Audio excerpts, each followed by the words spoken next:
invitados a poder escuchar la exposición que va a partir ahora nuestra invitada, la psicóloga Paulina González, a quien agradezco también la paciencia que ha tenido para poder iniciar su exposición. Vamos a extender la sesión en todo caso para poder escuchar a todos los invitados. Le ofrezco la palabra a Paulina. Ahora sí. Muchas gracias, señor presidente. Bueno, en primer lugar quiero justamente agradecer la oportunidad de estar aquí y poder entregar la información que tenemos para compartir. Y me gustaría partir, ¿no se escucha nada? ¿Ahora sí? Por lo que he escuchado en esta sesión, me gustaría partir en un punto, arbitrariamente, y que es en el trabajo que nosotros como Triagrama Instituto hacemos desde la década del 80 en relación al tema de la adicción, de prevenir la adicción y el consumo problemático de drogas. Desde esa época nosotros hemos venido trabajando en terreno de psiquiatría comunitaria, justamente para comprender este fenómeno y especialmente para poder intervenir y aportar a su solución a nivel social. La conclusión a través de los años ha sido que se requiere justamente una política pública, un cambio cultural que permita justamente poder contrarrestar las condiciones que la cultura le ofrece al ser humano y lo atrapa en una cierta condición para que pueda ser vulnerable a la adicción como un fenómeno que ciertamente es trascendente a las drogas, al objeto del cual uno se vuelve adicto o dependiente, pero que en el caso de las drogas alcanza características que son muy dramáticas. Hemos entendido nosotros que existe una condición cultural que favorece ese funcionamiento de los seres humanos, que se orienta hacia lo externo, que desconoce su propia condición.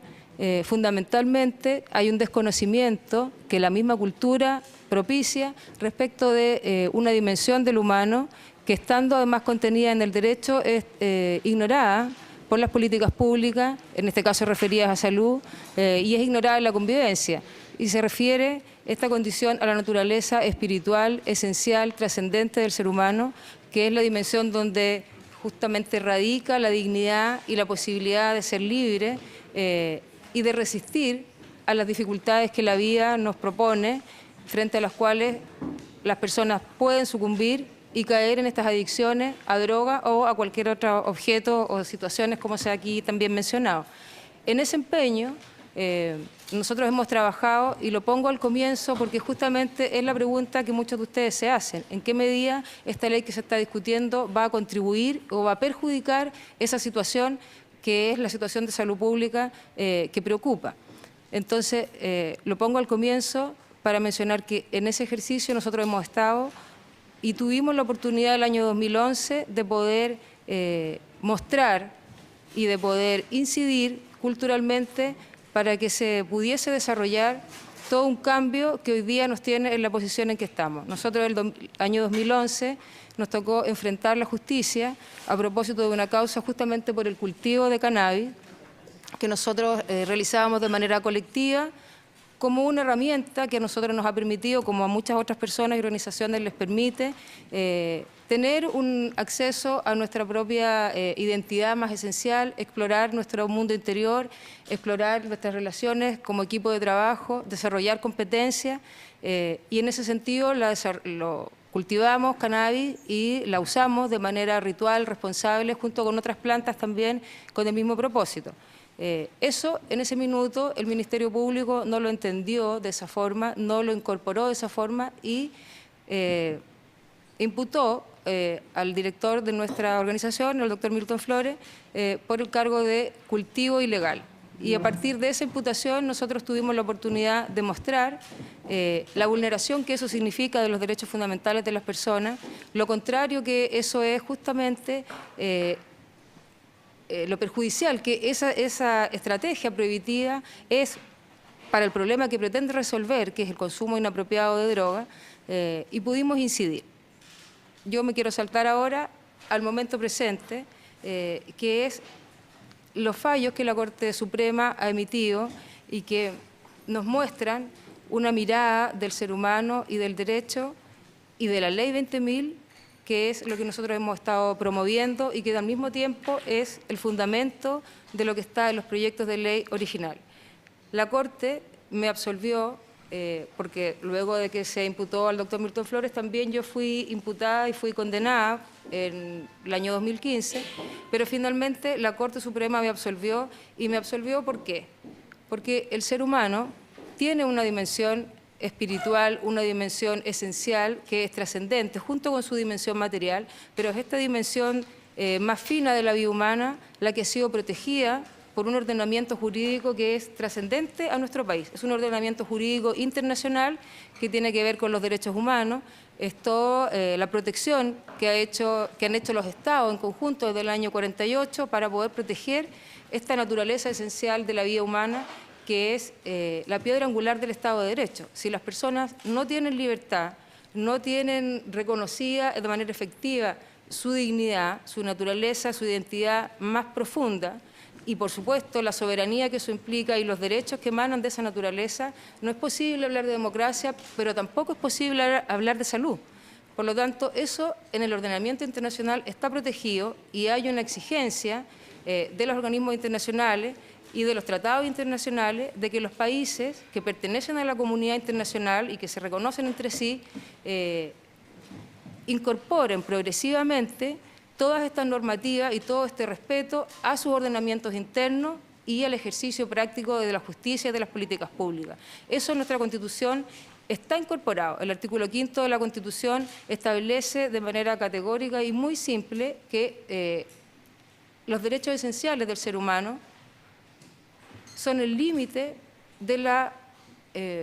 intervención que el Estado puede tener. Hay un límite para la soberanía del Estado, para su intervención en nuestra intimidad, que son justamente el ejercicio de estos derechos y el despliegue de esta identidad esencial. Porque si eso no estuviera, no podría existir la libertad, no podría existir la autonomía. Y eso en el derecho ya está establecido, y la Constitución, les reitero, lo tiene incorporado, y eso es ley en nuestro país. Acto seguido, en este mismo artículo 5º, agrega la Constitución de que los organismos del Estado en nuestro país tienen como primera y principal obligación el respeto de estos derechos de manera efectiva. Es decir, que tienen que tenerlos incorporados en el ejercicio de su servicio público, ya sea en la justicia, en la legislación o en cualquier otro ámbito, por ejemplo en salud también. En todos ellos, los servidores públicos, los organismos del Estado, el Estado está comprometido a este respeto de manera efectiva. Y la Corte Suprema lo que ha hecho justamente es hacerse cargo de que eso es así, y ha hecho una lectura de la Ley 20.000 que no es una lectura antojadiza ni es una lectura excepcional, sino que es, dicen ellos mismos, la correcta aplicación de la Ley 20.000 en este contexto. Es decir, ellos tomaron la ley sin haberle hecho ninguna modificación y entendieron que con esa legislación, así como está, es posible entender que, en primer lugar, el cultivo de cannabis destinado a uso personal, ya sea un cultivo individual o colectivo, en nuestra legislación es completamente impune. Es decir, no existe una sanción para el cultivo individual o colectivo de cannabis cuando está destinado al uso personal.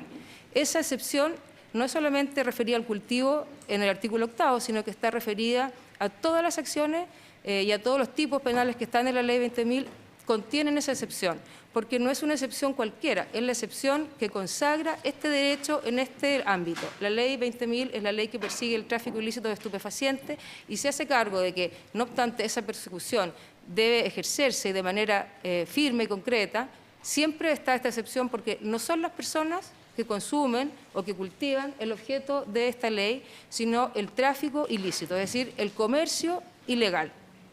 Eso es muy claro. Sin embargo, también es cierto que nosotros como sociedad no lo entendíamos así en su momento y pensábamos que el problema estaba en la ley. Por eso motivamos también a los congresistas, tanto a los senadores como a los diputados, a que se hiciera un proyecto de ley que pudiera contener este resguardo, una modificación de la ley que asegurara ese resguardo. Pero tenemos hoy día que el debate que se hizo en esta comisión respecto de ese proyecto de ley se desvirtuó, se degradó y se orientó en otro sentido, en otro paradigma, en circunstancias que culturalmente la sociedad comenzó a avanzar con mucha rapidez en otra dirección y las señales son claras. En términos de la ciudadanía, por ejemplo, hoy día los ciudadanos tienen mucho menos miedo de cultivar, tienen mucho menos miedo porque tienen mucha más conciencia también de cuáles son sus derechos, de cuál es su naturaleza y a qué tienen derecho en su sociedad y cuál es la relación que el Estado debe tener con nosotros.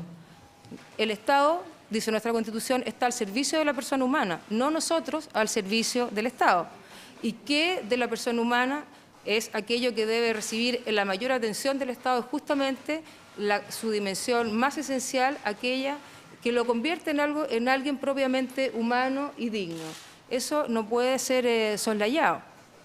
Y los fallos de la Corte Suprema se hacen cargo de eso y leen esta ley entendiendo que sí es legítimo que una persona o un grupo de personas o un matrimonio o una madre o los padres de un niño enfermo puedan cultivar, en este caso lo que consideramos es su propia medicina. Pero también puede tratarse de una herramienta que permite el conocimiento personal o de una herramienta que permite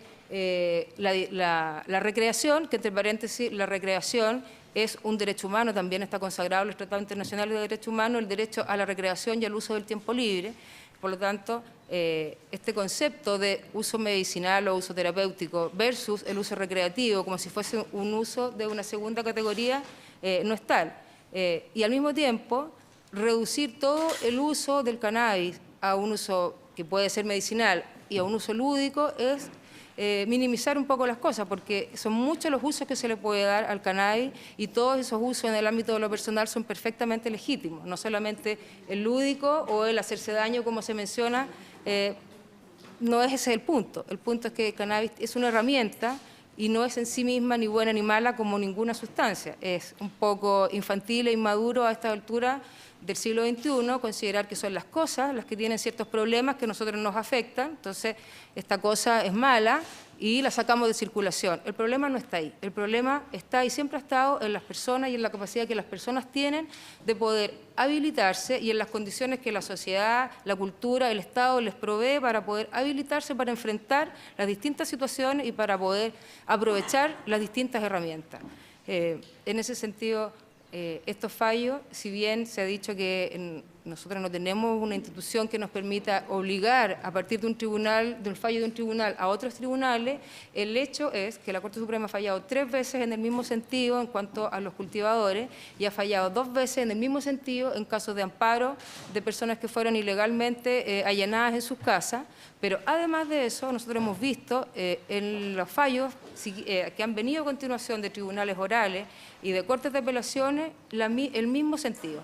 Es decir, que la Corte Suprema, la Sala Penal de la Corte Suprema, con su fallo, con el fundamento de su fallo, ha permeado el resto del Poder Judicial y el Poder Judicial entiende hoy día que esa es la dirección. Esta ley no castiga ni está orientada a la vida privada de las personas, sino a una conducta pública que daña y que se ejerce fuera de la ley, que es el tráfico ilegal. No solamente los tribunales han recibido estos fallos de la Corte y se han sintonizado con eso, sino que también, obviamente, la Defensoría Penal Pública, porque la Defensoría Penal Pública fue la institución que defendió nuestras causas y ellos son quienes más conocen y tienen más claro que esto es así. Lo sorprendente es que el Ministerio Público, que hasta la fecha siempre ha sido la institución que ha perseguido esta situación, esa es su función,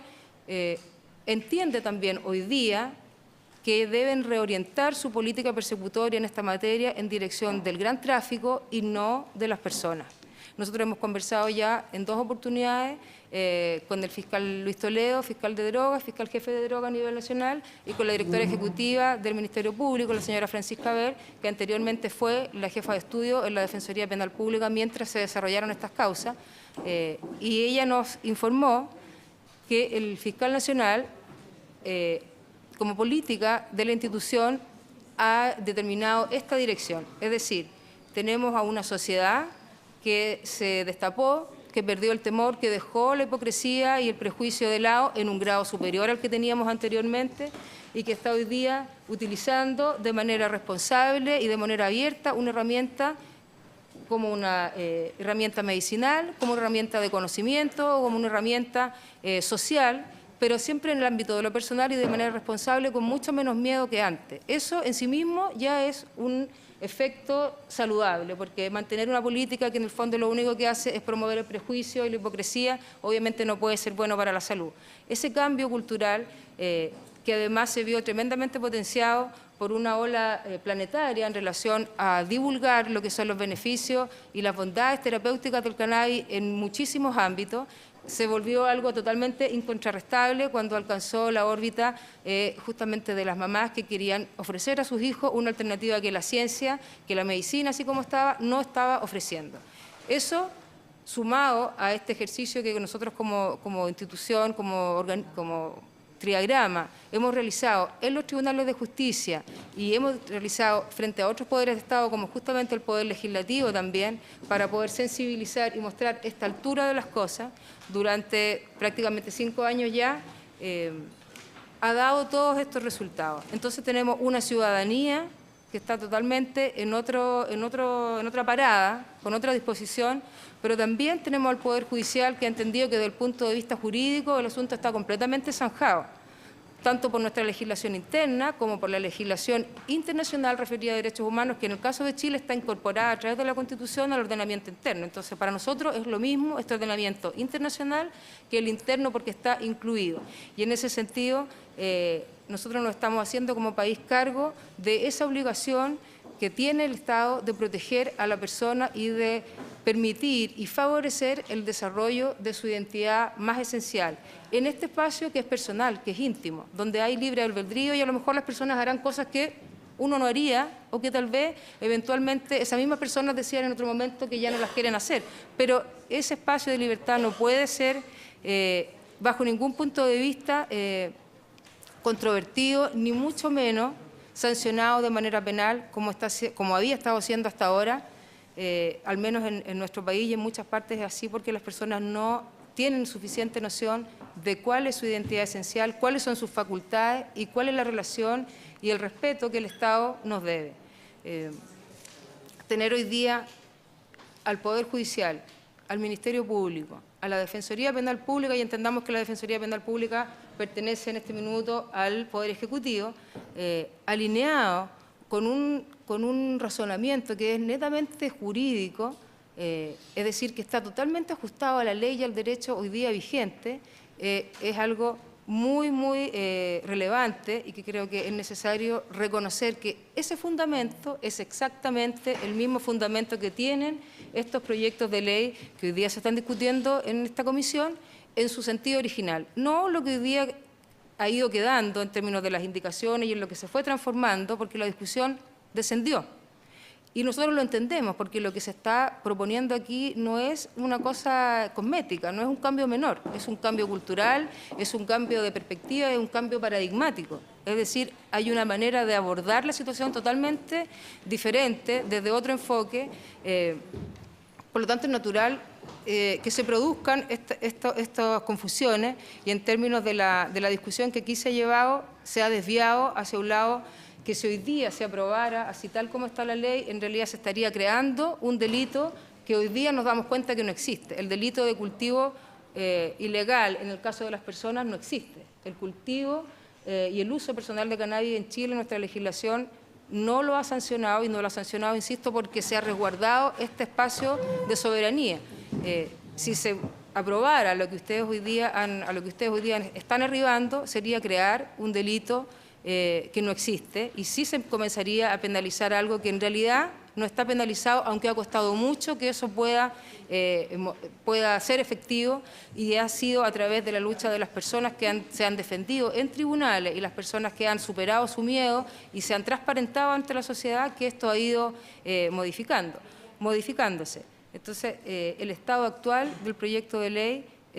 no es el que tenía originalmente. El proyecto de ley que se originó hace ya 2 años, o el año 2014, mediados del 2014, justamente se motivó por la intención que la ciudadanía trajo, la motivación que la ciudadanía trajo al Poder Legislativo de comprender que aquí lo que hay es una vulneración de derechos fundamentales de las personas. No solamente estamos discutiendo el acceso a una medicina o el derecho a fumarse un pito de una persona particular X, un derecho individual. No, aquí estamos defendiendo, estamos poniendo en primer término la identidad esencial del ser humano, los derechos que de esa identidad emanan y las obligaciones que el Estado, el respeto que el Estado le debe a esa dimensión, porque justamente la promoción de esa libertad, la habilitación de esa libertad, la que puede facultar a las personas para poder resistir la tentación del funcionamiento adictivo, que puede ser a las drogas, y en ese caso es muy complejo, todos lo sabemos, pero también puede ser a otras situaciones. Entonces, hay una conexión muy profunda y no una contradicción, como a veces se quiere hacer ver, entre garantizar este respeto por la soberanía personal y el tema de la adicción y la prevención del consumo de drogas. Justamente, elevar esta comprensión del ser humano y los derechos que tiene y poder ofrecer a este ser humano, a estos ciudadanos, condiciones para que puedan desarrollarse, es lo que nos va a fortalecer como seres humanos, como personas, para poder enfrentar la dificultad que significa la adicción cuando no tenemos competencias para hacerle frente a nuestra vida. Entonces, hay una conexión ahí de la salud, hay una conexión con entre los derechos personales, los derechos individuales, con los derechos colectivos, porque en definitiva los derechos esenciales del ser humano no son derechos de una persona, son derechos de la especie humana, y en la medida que eso pueda ejercerse por cada ser humano, nos fortalecemos todos en una línea que va en la dirección de la madurez y de la libertad, y no del infantilizarnos y sacarnos del camino los peligros. Los que tienen hijos comprenderán que cuando son pequeños uno les saca los escollos, pero a medida que crecen uno debe entregarles herramientas para que puedan hacerse cargo. Entonces la pregunta de si estamos preparados o no, yo creo que ya queda fuera de lugar, porque en realidad la sociedad chilena ya cambió. Culturalmente, los ciudadanos están en otra postura frente a sus libertades, a sus derechos y a lo que son en esencia y la relación que deben tener con las instituciones, y el Poder Judicial, reitero, ya tiene una postura clara que viene bajando desde la Corte Suprema hacia los restos de los tribunales de justicia. La semana pasada, recientemente, absolvieron a una muchacha en Antofagasta, y no solamente se la declaró inocente de tener un cultivo indoor en su casa, sino que además se ordenó al Ministerio Público que hiciera devolución de esas especies, algo que hace a lo mejor un año atrás ni siquiera soñábamos con que se podía hacer. Sí se puede. Sí se puede, las personas tenemos derechos, y en la medida que nosotros no infringamos daño, porque ese es el límite y algo que nunca es suficiente insistir en que la potestad punitiva del Estado limita en la lesividad que una conducta pueda tener. Es decir, si yo no le hago daño a nadie, no existe ningún motivo por el cual yo tenga que recibir una sanción. Entonces, esa limitación la Corte Suprema la ha entendido y la ha desarrollado con mucha claridad en sus fallos, de manera idéntica en los 3 fallos absolutorios, y es lo mismo que uno puede ver en el resto de la sentencia. Disculpa, necesito pedir autorización para continuar porque estamos en la hora. Bueno. ¿Habría acuerdo para continuar hasta las 13 horas? Nos queda todavía un invitado más. Así se acuerda. Yo creo que con lo que he planteado me parece suficiente por el momento. Sería muy interesante poder escuchar si hubiese alguna pregunta. Perfecto. Yo creo que podríamos escuchar al segundo invitado y al final hacer todas las preguntas a ambos.